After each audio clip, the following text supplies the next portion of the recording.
Greetings and salutations. Another Tuesday, another video. Today I want to talk about what kind of pisses me off in video games. And while there are a few reasons, one in particular that comes to mind that I thought would be a good video talk is oversaturation of indie games.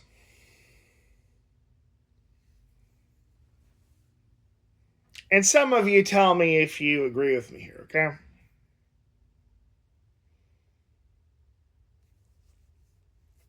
And the ones I think oversaturate the market for indie games is Metroidvanias, roguelikes, survival horror, and shooters. But even then, I think the shooters are usually combined with one of the other aforementioned genres. Like a Metroidvania shooter or a roguelike shooter, whatever, you know. Oh, yeah, and visual novels. My word. And there's so many other interesting genres out there worth talking about. But it's like, the only time you really need to read in a video game is if you're playing an RPG or you are playing a text adventure game. In that case, a text adventure game has no real graphics.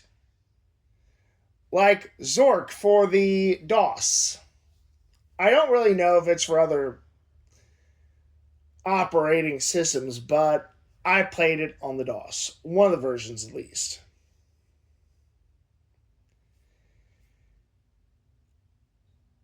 I don't think visual novels really have a place in video games. In the way that Metroidvanias or arcade games do, you know?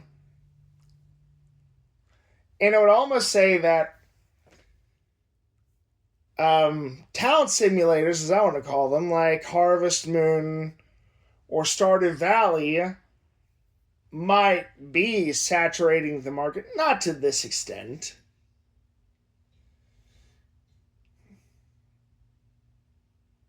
You could look for a game on this Switch store, right?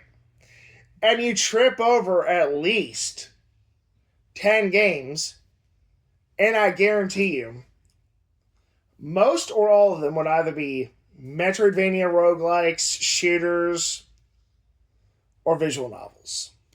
And maybe I'm wrong about visual novels, but I know all the others I've listed, you see a lot of. And definitely on the Steam library. Come on, Steam folks. Tell me I'm wrong. I dare you. And what kind of inspired me to do this was someone I'm acquainted with making, of all things, a Metroidvania game. And more than likely, I think if they even manage to do well at all selling the thing, the difficulties they're going to have isn't that they were ever tied with any controversy. It is just the saturation of Metroidvanias, simply put.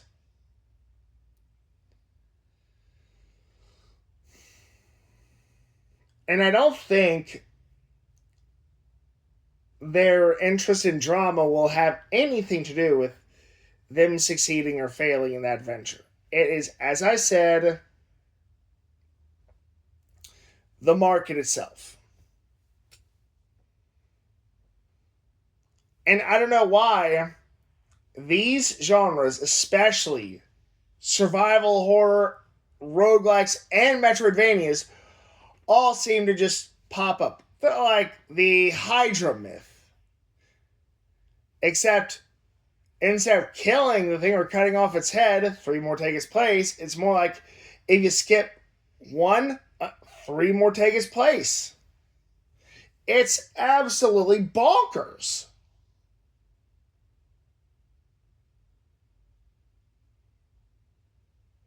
And I really do wish there were more good RPGs out there. But the problem is, from what I've seen, at least in the console side, you end up with these crappy RPG Maker clones. You know the ones I'm talking about. The ones that look like they were made in, of all things, RPG Maker. And I played one or two of these things myself. I know, and I forget, there's a specific name they fall under for their developer, but I just can't be bothered to care.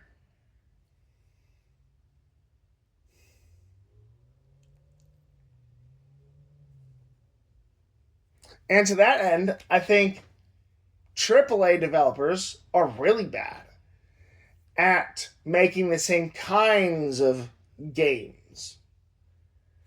Idea Factory, otherwise known as developers of Hyperdimension Neptunia, make the same kind of games. Like Omega Quintet, just like Hyperdimension Neptunia.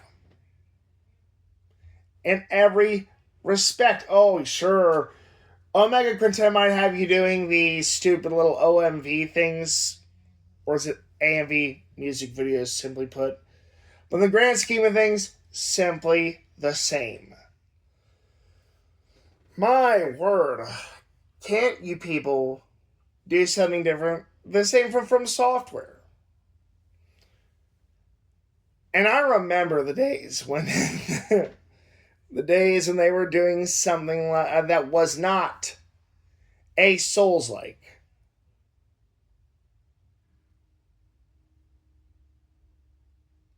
But not these days, not from what I saw the last time I was playing video games. And so there's just not really enough creativity tapped into these days, you know? And then these people complain because you're not buying their games, but it's like, give us a reason to buy them. Give us a reason to dump all our money into those games. Give us a reason to say, take my money.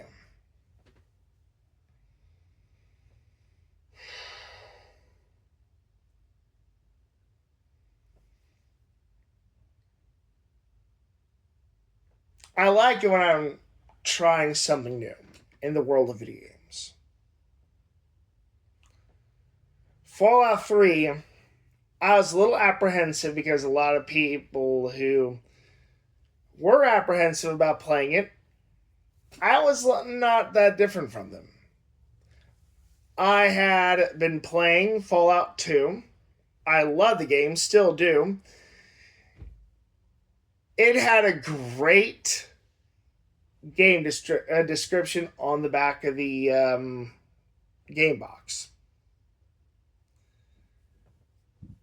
Now, granted, I haven't seen anything as epic as that since then, which is a pity. I think it's because of people becoming whipped in this day and age, but that's a topic for another time, you know. But anyway,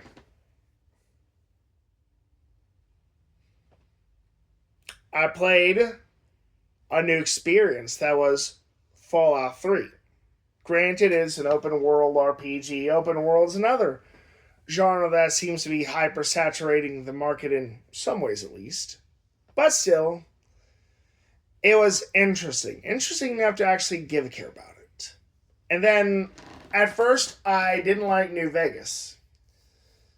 So it took me a few tries to really get into it, and I did.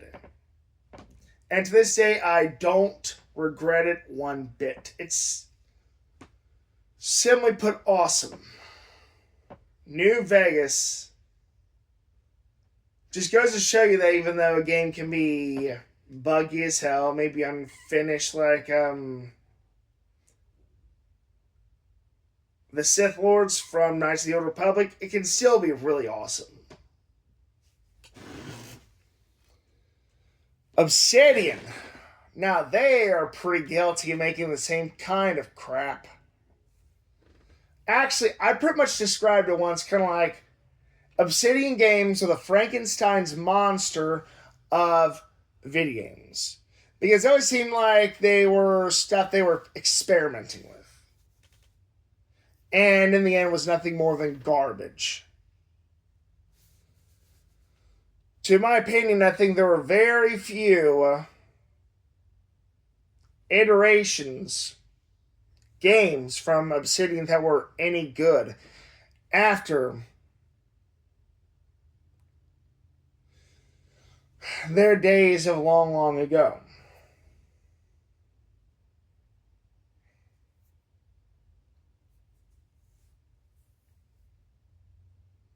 I don't know if I'd call them a minor developer because they were something. But I think today, in today's world, indie developers are kind of on the same level as game developers that are the majors, you know.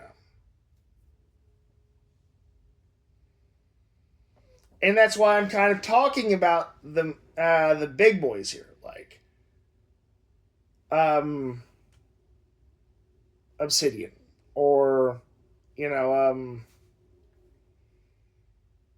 Bethesda. There's another one.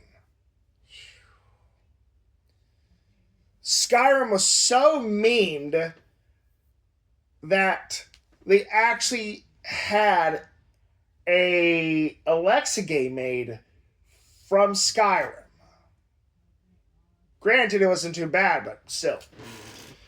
And that's just it, you know? The kind of ridiculousness. And they kind of embraced it, which kind of is frustrating in some respect, but it is what it is. Let's see where I'm at here.